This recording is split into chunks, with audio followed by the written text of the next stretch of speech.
말라기서 3장 16절에서 18절 짧게 읽어 보겠습니다. 같이 읽겠습니다. 시작. 그때 주님께서는 주님을 경외한 사람들을 서로 주고받는 말을 똑똑히 들으셨다. 그들 가운데서도 주님을 경외하며 주님의 이름을 존중하는 사람들을 당신 앞에 있는 비망록에 기록하셨다. 나 만군의 주가 말한다. 내가 지정한 날에 그들은 나의 특별한 소유가 되며 사람들이 효도하는 자식을 아끼듯이 내가 그들을 아끼겠다. 그때에야 너희가 다시 의인과 악인을 분별하고 하나님을 섬기는 자와 섬기지 않는 자를 비로소 분별할 것이다. 아멘. 자, 이제 올해 마지막 수요 예배라고 말씀드리려고 했는데, 오늘은 이제 마지막 시간이니까 이제 시리즈로 하는 거 다 마치고, 매일 성경 진도에 따라서 말라기서를 마지막으로 살펴보겠습니다. 말라기 전체를 좀 훑어보면서 뒤에 오늘 본문 읽은 그 내용 중심으로 생각해 보겠습니다. 말라기서는 잘 아시다시피 이제 구약 성경의 제일 마지막 책이죠. 또 동시에 구약 시대 마지막으로 활동했던 선지자가 바로 말라기 선지자입니다. 이 말라기서 전체 이제 이 배경을 여기 이제 어떤 내용들이 써 있는데 어떤 배경에서 이런 얘기를 하셨을까를 생각해 보기 위해서 배경과 기록 목적 이런 먼저 한번 살펴보겠습니다. 말라기서가 기록된 것은 이제 바벨론의 포로를 잡혀갔다가 돌아온 이후에 한 100년 정도 시간이 흐른 뒤라고 알려져 있습니다. 처음에 이제 포로를 잡혔다가 돌아왔을 때는 야 이게 꿈이냐 생시냐 하고 뭐 희망과 꿈에 부풀었죠. 그래서 성전을 재건하고 성벽 봉사를 완공하고 하는 그런 일들이 이제 에스라 느헤미야 이런 데 쫙 잘 나와 있습니다. 그렇게 이제 그 일들을 하면서 이제 이스라엘 백성들 마음엔 그랬겠죠. 이 무너진 성전을 다시 재건하고 하나님께 예배를 올바로 드리고 그러면 하나님의 그 영광이 우리 이 나라에 다시 임하겠다라는 어떤 기대가 충만했을 것입니다. 그런데 이제 우리가 잘 아다시피 현실은 그렇지 않았던 것이죠. 성전과 성벽 재건하는 과정도 굉장히 힘들었고요. 그 기간도 오래 걸렸고 고난도 많았고 해서 그 과정에서 많이 이제 지쳐버렸죠. 그리고 이제 그걸 끝나고 주권이 회복되는 거 했더니 뭐 어린 밤부러치도 없죠. 강력한 제국인 페르시아 제국 밑에 그냥 자치권만 조금 인정받은 속주로 남게 됩니다. 속주로 남다 보니까 페르시아에 세금을 많이 내야 되겠죠. 그래서 많이 일해도 세금을 많이 뜯기고 뭐 여러 가지 농사를 짓는데 가뭄도 많고 병충해도 많고 그런 이제 우리 소선지지금에서 그런 얘기 쭉 나오지 않습니까? 그 땅은 황폐해가고 너무 살기 힘들어진 거죠.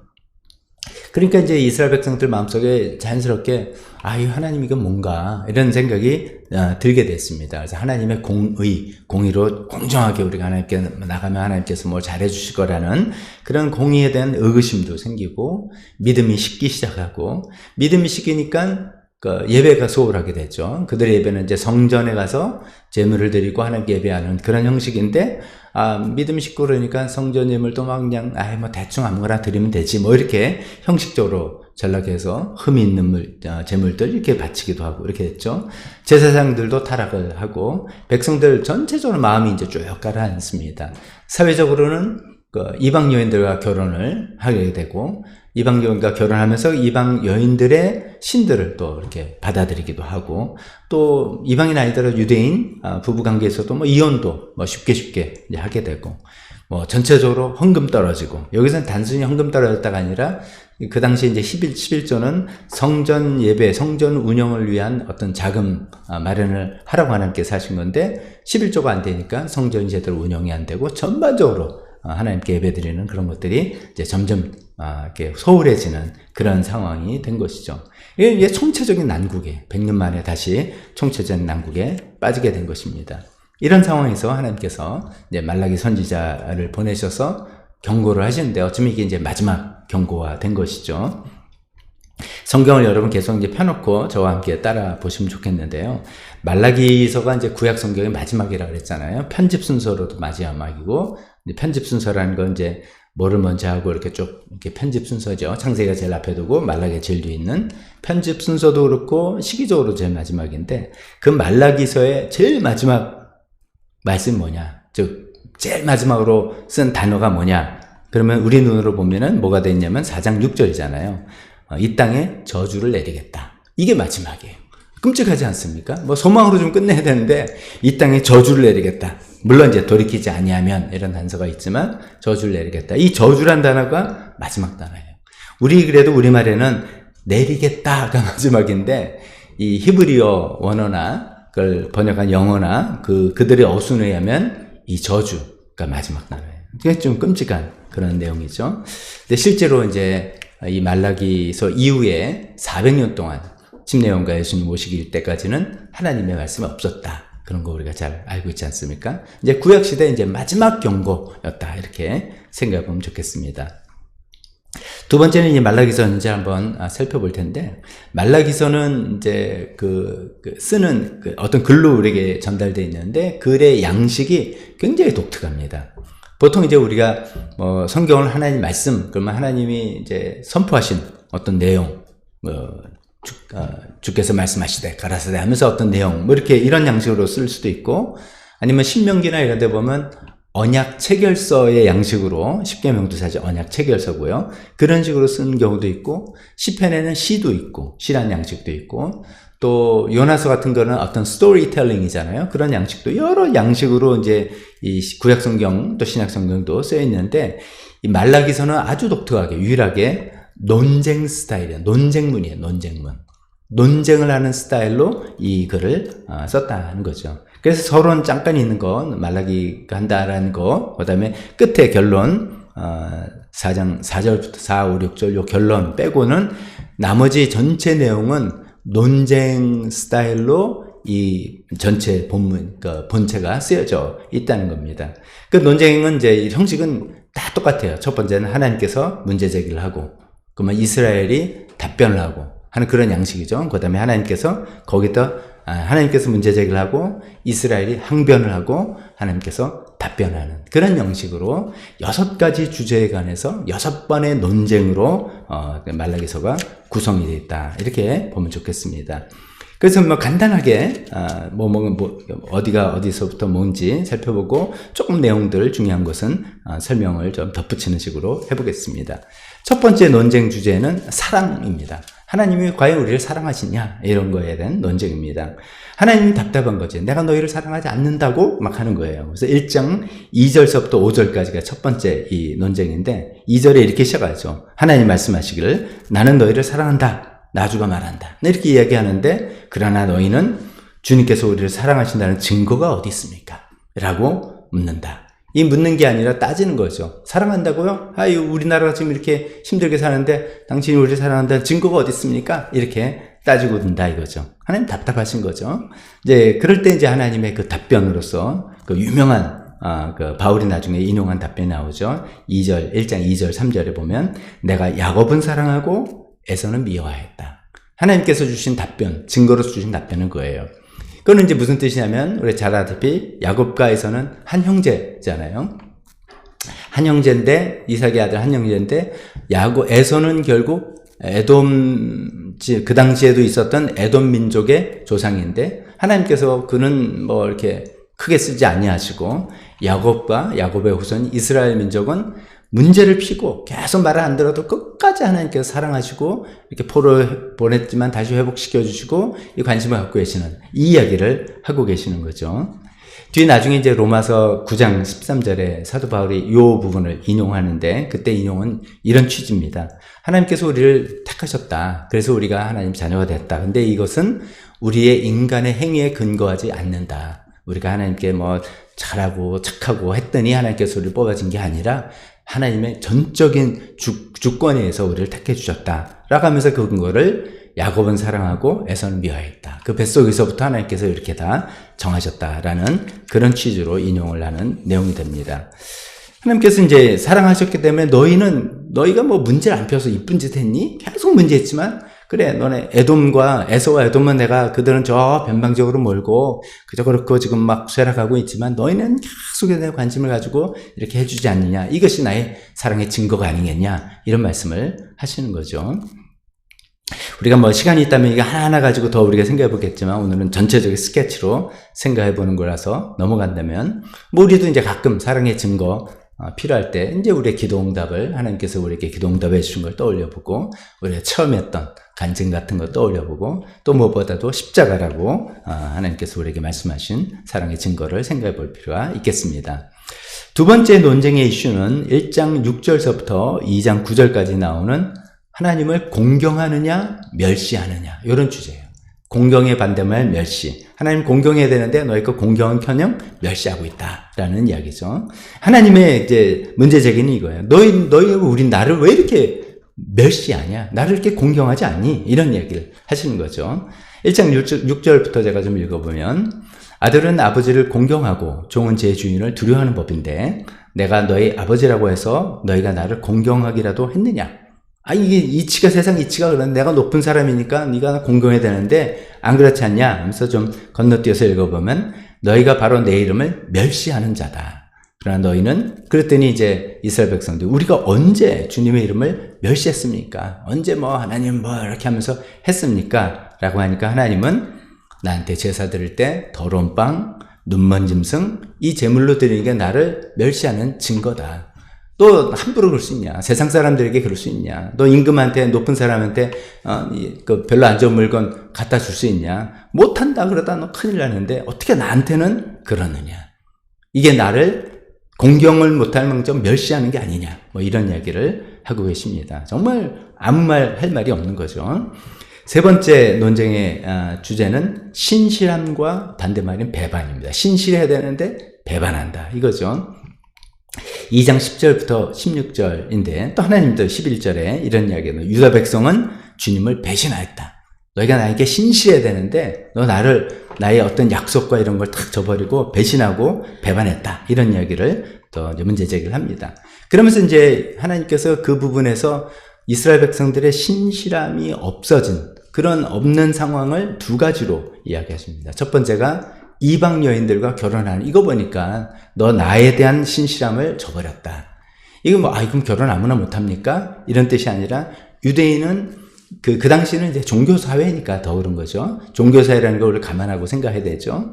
유대인은 유대인들의 하나님을 믿는 사람들하고 이렇게 살아야 되는데 이방 여인, 즉 이방 여인이 믿는 이방 신까지도 들여오는 이것은 나를 배신하는 태도다. 그런 이야기를 하시는 거고 나를 배신하고 나에게 신실하지 않으니까 너희끼리도 이게 신실함이 다 무너졌다. 그래서 이혼, 이건 유대인들 사이의 이혼입니다. 이혼을 마음껏 하고 하는 이게 부부 사이의 신실을 저버리는 것이 아니냐 이런 이야기를 하고 계십니다. 네 번째 논쟁은 공의, justice에 관한 이야기를 합니다. 2장 17절에서 3장 5절인데 2장 17절에 하나님 이런 이야기 하세요. 너희는 말로 나 주를 괴롭혔다. 그러니까 이제 이스라엘 백성, 우리가 언제 어떻게 주님을 괴롭겠습니까? 라고 또 하니까 이렇게 대답하시죠. 너희가 이런 말을 하는 게 나를 정말 괴롭히는 거다. 무슨 말이냐면 계속해서 이렇게 하죠. 너희는 주님께서는 악한 일을 하는 사람도 모두 좋게 보신다. 주님께서는 오히려 그런 사람들을 더 사랑하신다 하고 말하고 또 공의롭게 재판하시는 하나님이 어디에 계시는가 하고 말한다. 이런 말, 즉 나의 공의를 의심하고 막 흔들고 하는 그런 말을 막 쏟아내는 것이 내가 듣기에 너무너무 괴롭다. 너희 내 공의를 믿지 않는구나. 나를 또 받아들이지 않는구나. 이런 이야기를 하시는 겁니다. 하나님 입장에서 어떻게 보죠? 자기들끼리 문제 다 잘못해놓고선 세상이 잘못 따라가면 하나님은 어디 계시고 공의는 어디 있냐 이렇게 이야기하는 것을 듣는 그런 심정인 것이죠. 여기에 대한 하나님 답변이 좀 놀라운 약속으로 나옵니다. 이건 이제 눈으로 한번 3장 1절서부터 2절 한번 같이 보시면 좋겠습니다. 이게 굉장히 중요한 말라기서의 이제 이런 전체적인 내용 가운데서도 굉장히 예언적이고 중요한 내용들이 나오는데 그 중에 하나입니다. 3장 1절에 보면 내가 나의 특사를 보내겠다. 그가 나의 길을 닦을 것이다. 너희가 오랫동안 여기서 끊을게요. 이제 이 말라기 상황에서는 누군가를 여기 특사는 사자, 메신저예요. 메신저. 하나님께서 내가 메신저를 보내겠다. 그 메신저가 나의 갈 길을 예배하고 닦을 거다라고 이야기합니다. 말라기 상황에서는 누굴까 이런 생각하는데 이제 우리는 알죠. 이 누굽니까? 여기 특사 침례 요한을 두고 이야기하는 거죠. 예수님의 오실 길을 예배하신 침례 요한 이야기합니다. 근데 그 다음에 또 조금 다른 이야기 나옵니다. 그 다음에 일단은 너희가 오랫동안 기다린 주가 문득 자기의 궁전에 이를 것이다. 너희가 오랫동안 기다린 그 언약의 특사가 이를 것이다. 이렇게 이야기합니다. 얼핏 보면은 앞에 1절에 나의 특사가 침례 요한이랬으니까 두 번째 언약의 특사, 이것도 요한이겠지 생각하는데 그렇게 이해하면 안 됩니다. 여기서 오랫동안 기다렸다. 이 오랫동안 기다린 주 하나님, 또 오랫동안 기다린 언약의 특사, 둘 다 예수님을 두고 이야기하는 것이죠. 그 예수님이 오실 것이다. 메시아가 오실 것이다. 이런 이야기를 하고, 세 번째로는 그분이 와서 어떻게 하냐. 그가 이르는 날에 누가 견뎌내며 그가 나타날 때 누가 살아남겠느냐. 이렇게 이야기하십니다. 이제 세 가지 내용으로 잠깐 살펴보면, 첫 번째 나의 특사, 메신저는 예수 침례요한이다 말씀드렸고요. 두 번째, 이 주, 영어는 the Lord죠. 주, 그 다음에 언약의 특사. 그 언약을 갱신하게 하는 언약에 관련된 어떤 메신저라고 하는 것이죠. 이분이 이제 예수님을 두고 이야기하는 것이죠. 근데 그 예수님을 두고 이야기하는 것에 여러 가지 이제 놀라운 그 내용을 보면서, 이 하나님의 공의를 의심하는 이스라엘 백성들에게 하나님 답변하시면서 이 놀라운 약속을 지금 하고 계시는구나. 하나님 공의를 반드시 지켜나갈 것이라고 이야기하는 가중에 그분이 예수님을 통해서 오는 거다라고 이야기하면서 이런 이야기를 하는 거죠. 첫 번째로 우리 관심 보여야 될 것은 그분을 주라 이야기한 거예요. 우리는 그냥 뭐 주 예수님 하도 말하니까 우리는 막 감이 좀 없어요. 이게 좀 실감이 안 나는데, 이스라엘 백성들이, 구약 유대 백성들이 주 하면 하나님이에요. 하나님밖에 부를 수 없는 거죠. 근데 예수님 오신 그분이 하나님이라고 이야기하는 것이죠. 그러니까 누가 놀라운 분은 뭐 하나님 또 누구 모세 같은 사람을 보내나 보다가 아니라 하나님이 직접 오시겠다. 이런 거죠. 굉장히 놀라운 이야기를 여기서 하고 계시는 겁니다. 삼위일체를 언뜻 엿볼 수 있는 그런 내용이기도 합니다. 두 번째는 그 주라고 오시는 분을 통해서 새 언약을 맺게 된다. 이런 거죠. 그분이 언약의 특사로 오니까. 예레미야에서부터 계속해서 예언되었던 그날이 오면 새 언약을 맺게 된다라는 그 새 언약을 맺어주시러 오는 분이다 라고 이야기하는 것이죠. 세 번째는 그분이 오실 때 어떤 일이 일어나느냐 이거죠. 그분이 오실 때 아까 뒤에 살펴본 것은 그가 이르는 날에 누가 견뎌내냐. 아무도 못 견딘다는 거예요. 뭐 우리가 물순물이 있어가지고 풀무에 들어가지고 뭐 다 뜯겨나가고 씻겨나가고 뭐 난리난, 한마디로 심판이 있을 거다라는 이야기죠. 그분이 오실 때 그분이 세상을 심판할 것이다. 그러고 난 다음에 하나님의 공의가 완전히 나타날 것이다. 그렇게 답변을 하십니다. 자, 근데 여기서 세 번째 그분이 오실 때는 예수님 오신 성탄 초림이 아닌 거 우리가 알죠. 나중에도 살펴봤지만 침례요한은 이 부분을 조금 이해를 잘 못한 것 같아요. 그러니까 어쩌면 한계라고 볼 수 있죠. 침례요한도 이 말라기서를 왜 안 읽었겠어요. 그러면서 읽으면서 하나님께서 나를 이런 특사로 보내시는 거구나. 이사야서 40장에 나오는 것처럼 광야에서 주의 길을 닦는 그 역할을 나한테 맡기셨구나. 이렇게 알고 활동했을 텐데 이 부분을 읽으면서 이제 예수님 오시면 끝났어. 이렇게 생각을 했는데 아닌 거잖아요. 그러니까 자기는 감옥에 들어가서 제자들을 보내가지고 어떻게 된 겁니까? 라고 질문했는데 여기 이제 그분이 오실 때는 초림이 아니라 재림이라는 것을 우리가 예수님 말씀이나 이런 걸 통해서 알게 되는 것이죠. 자, 그렇게 말씀드리면 이렇게 결국 예수님을 보내셔서 먼저 사자를 보내고 길을 예비하시고 그다음에 그분을 통해 예수님 통해서 새 언약을 맺게 되고 그리고 예수님이 다시 오시는 재림 날에 정말로 그때 하나님의 온전한 공의가 세워질 것이다 라고 하나님께서 이렇게 답변하시는 아주 놀라운 부분입니다. 다섯 번째 논쟁은 이제 3장 6절부터 12절인데 주제는 회개예요. 회개. 돌아와라. 회개. repentance 이야기를 하는데 근데 이제 이렇게 이야기하죠. 3장 7절에 이제 너희는 나에게로 돌아오너라. 나도 너에게로 돌아가겠다. 나 만군의 주가 말한다. 그러니까 이제 이스라엘 백성들이 뭐라고 답변하냐면 돌아가려면 우리가 뭘 해야 됩니까? 하고 묻는다.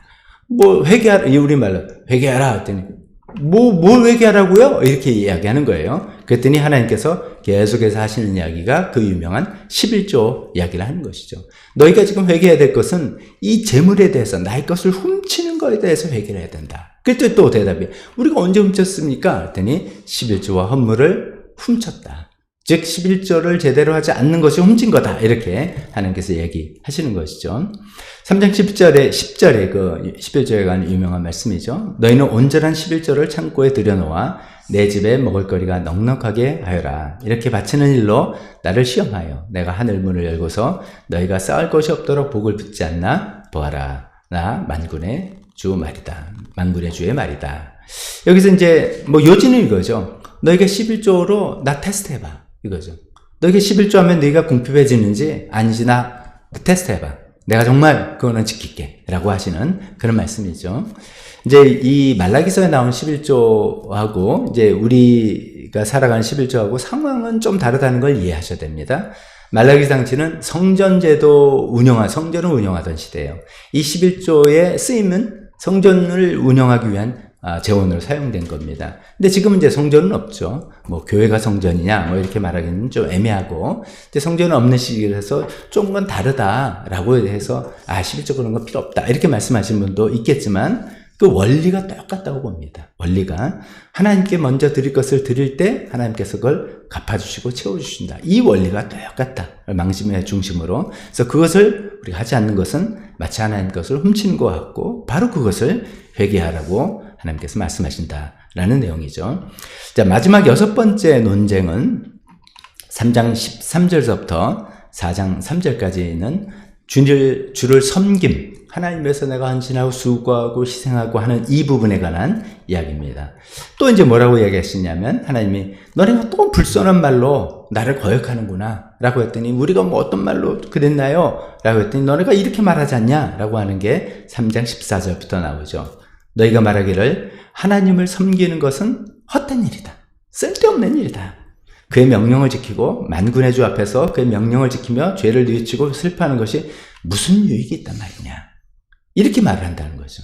이제 보니 교만한 자가 오히려 복이 있고 악한 일을 하는 자가 번성하며 하나님을 시험하는 자가 재앙을 면한다 하는도다. 그러니까 하나님을 뭐 섬기고 뭐 하라고 하는 거 해봤자 소용이 없네.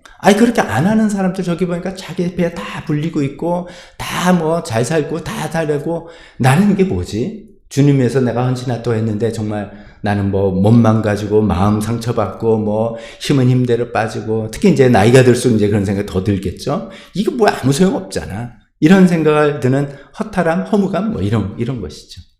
여기에 대해서 하나님께서 답변하신 게 오늘 이제 우리가 아까 읽었던 본문이죠. 그때 하나님께서 또 놀라운 이야기를 하세요. 16절부터. 그때 주님께서는 주님을 경외하는 사람들이 서로 주고받던 말을 똑똑히 들으셨다. 그 가운데서도 주님을 경외하며 주님의 이름을 존중하는 사람들을 당신 앞에 있는 비망록에 기록하셨다. 비망록. 우리 옛날에 개역개정 성경은 기념책 이렇게 번역을 했습니다. 그게 뭐냐면 기억하기 위해서 사실 비망록 요새 잘 안 쓰는 용어이기도 한데 저는 이제 제목을 오늘 하나님의 비망록 이렇게 했는데 비망록은 내가 이게 중요한 건데 잊어버리면 안 되지 하고 이제 메모를 해놓는 것. 그래 적어놓는 것 이런 뜻이라고 하지 않습니까? 이제 하나님께서 그것을 기억하고 계신다는 거죠. 요지는 우리가 하나님에서 힘들게 했던 어떤 하나님을 섬기고 헌신하고 했던 수고했던 사역과 모든 것들을 하나님께서 그것을 기억하고 계시고 그걸 기록해 놓고 계시다는 표현으로 이야기하시는 것이죠. 다시 이제 말씀드리면 하나님을 힘써 섬기는 사람들의 이름을 기억하기 위해서 비망록에 기록해 놓고 계신다. 이름 기억할 뿐만 아니라 그 사람이 했던 어떤 일 다 기억해 놓고 계신다는 거죠. 이것이 우리에게 좀 위로가 되었으면 좋겠습니다. 지난주에 그 예배 시간에 어떤 분이 새로 오셨는데 누군지 모르다가 인사드린 분이 있잖아요. 끝나고 보니까 제가 너무 잘 아는 사람이에요. 저를 찾아온 거예요. 30년 전에 저희 부부가 이제 뉴욕에서 1년 동안 이제 사역했을 때인데, 전도사로 사역했을 때요. 그때 뉴욕 교회가 저희 이제 하나부 담당했는데, 한 15명? 굉장히 이제 작은 숫자였는데, 지금 생각해보니까 그때 참 힘들었던 것 같아요. 근데 그때 저희를 통해서 예수님 영접한 사람이에요. 그 사람이, 그러니까 아직도 좀 이해가 좀 안 돼요.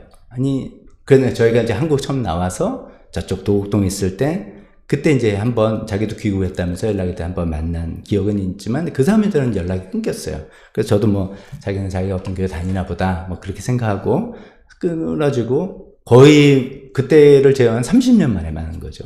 어떻게 왔냐 했더니 어떻게 왔다는 얘기는 안 하고 인터넷에서 목사님 거 찾고 왔다는 거예요. 아직도 나중에 이제 2월 달에 지금 미국에 잠깐 갔다가 오면 또 만나 뵙죠. 이렇게 얘기했는데 지난주 왜 왔지? 무슨 사연이지? 그건 궁금해요. 그건 알아볼 판인데 근데 저희 부부는 이제 저희 아내가 또 그런 얘기 하더라고요. 근데 그 형제가 왔는데 그러니까 저희가 거의 잊어버렸던 30년 전에 뉴욕 교회에서의 생활이 막 떠오르는 거예요.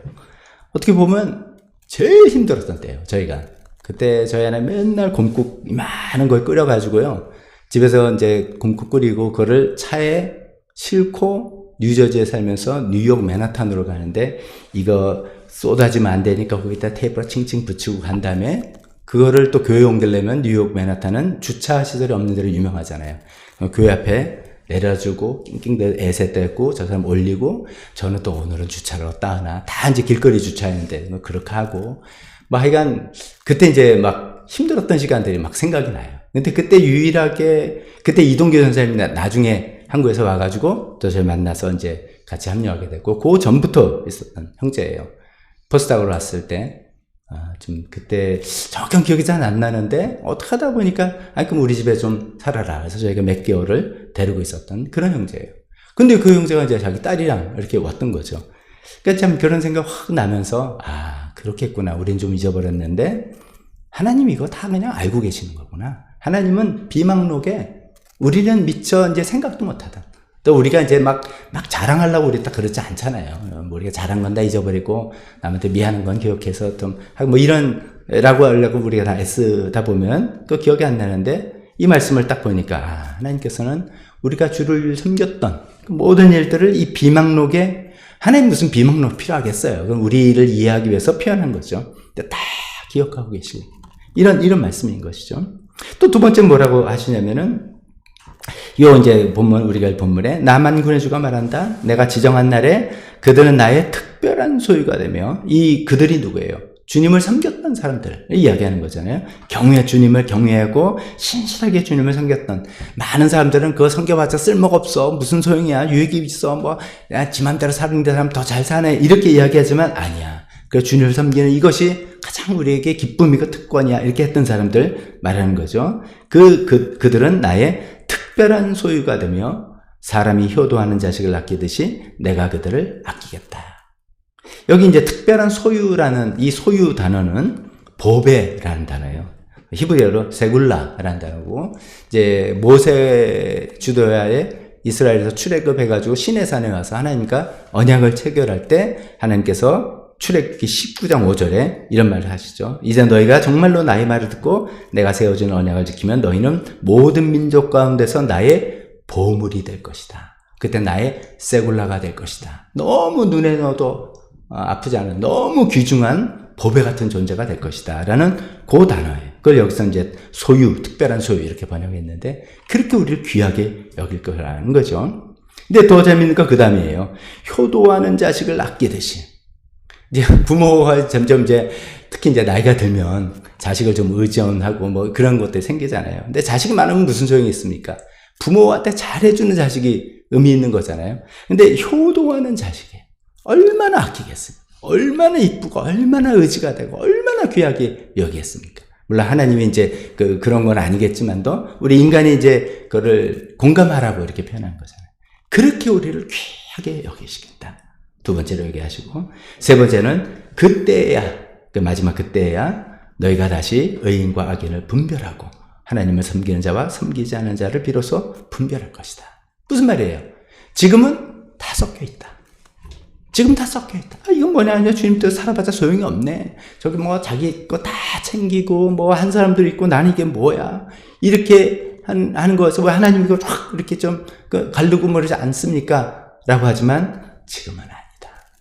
지금은 아니다. 지금은 다 섞여 있어서 의인인지 악인인지 막 섞여 있고 뭐 하나님 공의가 좀 흐트러진 것 같기도 하고 주님을 위해서 섬기는 것이 별로 유익이 없는 것 같고 뭐 하나님 뭐 알아주시는 것 같지도 않고 뭐 그렇다고 해서 하나님 내게를 축복해 주셔서 뭐 그럴 때도 있지만 아닌 것 같기도 하고 막 이럴 때 지금은 섞여 있는 때지만 그때라고 하는 그때에는 분별하게 될 것이다 라고 하죠. 그래서 이어서 우리가 읽지 않았던 4장 1절에 보면 그때 뭐냐, 악인들은 불태워버릴 것이다. 4장 1절에 그 이야기하고요. 4장 2절에 의인들은 외양간에서 풀려난 송아지처럼 뛰어다닐 것이다. 그때가 분별할 때다. 지금은 아니다. 그때까지는 참아라 라는 그런 얘기를 하고 계신 거죠. 그리고 그렇게 분별하실 때는 너희가 하나님을 섬긴 거에 대한 아무런 후회나 아쉬움이나 손해봤다는 느낌 그런 거 없이 정말 외양간에서 풀려난 송아지처럼 깡충깡충 뛰면서 기뻐하며 하나님을 감사하는 그때가 올 것이다 라고 이렇게 이야기하고 계십니다. 이렇게 해서 6가지 논쟁을 마치고 결론은 이제 마지막 이야기 하십니다. 자, 여러분 생각에는 말라기 선지자를 통해서 이런 이제 경고 논쟁을 해가시면서 경고를 하셨는데 이스라엘 백성들이 그걸 잘 들었겠습니까? 잘 안 들었겠습니까? 잘 안 들은 거죠. 그 경고를 받아들여서 뭐 참 민족적으로 해결하고 돌이키지 않은 거 우리가 잘 알죠. 결국 인간이 그렇게 못하니까 하나님께서 메시아를 보내셔야만 됐던 것이죠. 그래서 결론이 그 얘기를 하고 있습니다. 4장 5절에서 6절 보면 주의 크고 두려운 날이 이르기 전에 내가 너에게 엘리야 예언자를 보내겠다. 그가 아버지의 마음을 자녀에게로 돌이키고 자녀의 마음을 아버지에게로 돌이킬 것이다. 돌이키지 아니하면 내가 가서 이 땅에 저주를 내리겠다 라는 것이죠. 여기 이제 엘리야 예언자를 보내겠다 이 이야기죠. 우리가 아까 본 것처럼 특사 또 주 예언의 특사 여기서 나온 것처럼 예수님이 오시기 전에 엘리야를 보내셔서 준비 작업을 하실 것이다. 이게 이제 예수님도 오기로 됐던 그 엘리야가 바로 침례 요한이야. 그 얘기를 컨펌해 주시죠. 마태복음 17장 11절에 나오면 그 얘기가 나오죠. 그래서 이제 그렇게 되는 건데 다시 한번 말씀드리면 엘리야가 이 부분을 또 아까 말씀드린 것처럼 조금 온전히 이해를 못한 것 같아요. 자기가 와서 바로 메시아를 준비하면 메시아가 이게 크고 두려운 날이 바로 올 거다 라고 생각했던 건데 그건 아니던 거죠. 초림이 아니라 재림이었던 것이죠. 그때 이제 상징적으로 이렇게 표현합니다. 아버지의 마음을 자녀에게로 돌이키고 자녀의 마음을 아버지에게로 돌이킬 것이다. 1차적으로 보면 모든 죄로 인해서 갈라졌던 가정들을 회복시킬 것이다 라는 이야기가 될 수 있고요. 또 하나님 아버지와 인간들, 자녀된 인간들의 마음을 사이를 회복시킬 것이다 이렇게도 볼 수가 있겠습니다. 예수님 오셔서 그 일을 해나가 계시고 1차 초림하서 그 기초를 닦아 놓으시고 재림하실 때 온전히 이루실 것이라고 믿습니다. 결론의 말씀 보면 이제 말라기서를 통해서 이스라엘 백성이 이제 의문이 많았던 거죠. 이게 뭐지? 이거 뭐 이상한데. 하여튼 그런 것들 6가지 주제를 사랑, 공경, 신실, 공의, 회개, 주를 섬김 이런 것에 대해서 의문을 품고 있었던 거를 하나님께서 일일이 논쟁을 하시면서 답변해 주시고 경고도 하셨던 그런 내용이라고 볼 수 있죠.